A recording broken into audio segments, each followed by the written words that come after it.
Thank you, Mr. Chairman, and thank you so much for holding this hearing today. And Governors, thank you for being here. Over the past 2 months, Congressman Quigley, who is a ranking member of my subcommittee, we've held hearings on state budgets and pensions and their impact on the municipal bond market. Two essential questions immediately stood out. First, what is the true debt burden facing our states and municipalities? And second, what must be done to mitigate the immediate crisis and put all forms of government back on a solvent fiscal trajectory? After holding hearings with scholars, state senators, rating agencies, and other parties about state budgets and pensions, we confirmed what leading economists are predicting and what we'll hear from the testimony today, that 2012 will be one of the most difficult budget years for states and municipalities on record. 44 states and the District of Columbia are now projecting aggregate budget shortfalls totaling $112 billion for this year alone, and it only gets worse from here on out. If that wasn't enough, there are unfunded pension liabilities upwards of $3.2 trillion for states and $383 billion for local governments, some of which is kept off of states' accounting books, representing trillions of dollars in shadow accounting.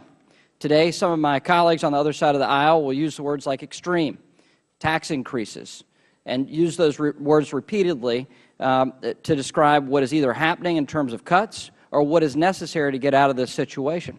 We're not facing a revenue problem. It's a spending problem. But as always, the numbers don't lie. Since 1990, state and local governments have increased spending by roughly 70% faster than inflation. In addition to this unchecked, reckless spending, the looming burden of paying out trillions of dollars in lucrative public pensions and health care benefits leaves state and local governments in dire straits. I've stated before that there will be severe consequences if we're dishonest about the fiscal obligations before us and refuse to change course. The cost of inaction will be borne by the young teachers who are told that their cash-strapped school districts can no longer afford their retirement benefits because it must finance the exorbitant benefits of others. Many public servants, like firefighters and policemen, faced with the possibility that their vital jobs that they hold will no longer provide a standard of living for their families, will simply choose another career.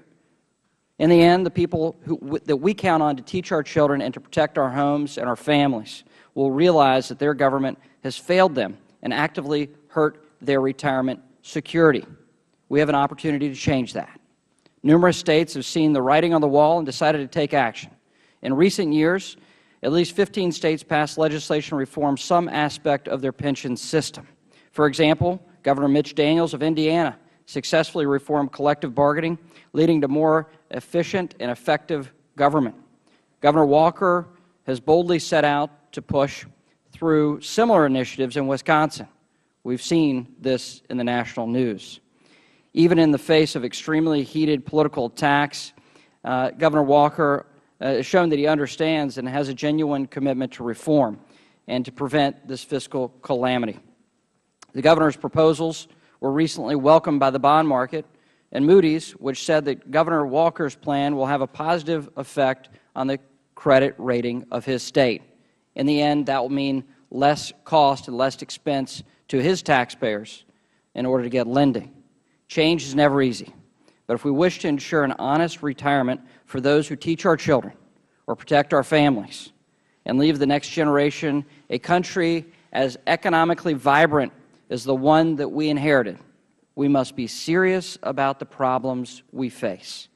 It is our responsibility to be fair to our current retirees and honor our commitment to them, while at the same time not punishing the next generation of America for today's free spending ways. It's only possible if we take the necessary steps before it's too late. It's not too late. We still have the opportunity for change, and that's what this discussion here today is about. Moreover, in light of the hearings that we've had and the discussion we'll hear today, I think it's important that taxpayers and the market generally have the transparency necessary to understand the fiscal situation states are in. Taxpayers deserve it. Those that are paying into the pensions deserve it. And the American people broadly deserve that. Thank you, Mr. Chairman, for holding this hearing. Thank you for your leadership.